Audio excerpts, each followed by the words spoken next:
والصلاة والسلام علی من لا نبی بعد اما بعد۔ اسلامی بھائیوں، علم دین کا سیکھنا اور دینی مجلسوں میں شرکت کرنا جہاں باعث فضیلت ہے، وہیں اس علم کی تبلیغ کرنا اور دوسروں تک اسے پہنچانا بھی اچھا عمل ہے اور اس کی ترغیب ہے۔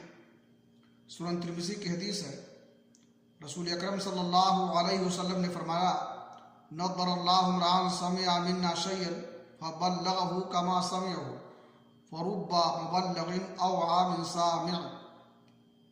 اللہ رب العالمین اس آدمی کو تر و تازہ رکھے، حساس و بشاش رکھے، جس نے مجھ سے کوئی بات سنی اور اس کے بعد اسے دوسروں تک پہنچا دیا جس طرح سے مجھ سے سنا تھا۔ اس لیے کہ بعض ایسے لوگ جن کو بات پہنچائی جاتی ہے وہ سننے والے سے زیادہ یاد کرنے والے ہوتے ہیں، اس لیے ہمیں چاہیے کہ دین کی جو باتیں سنیں اسے دوسروں تک پہنچانے کی کوشش کریں تاکہ نبی کے اس دعا کے ہم مستحق ہوں۔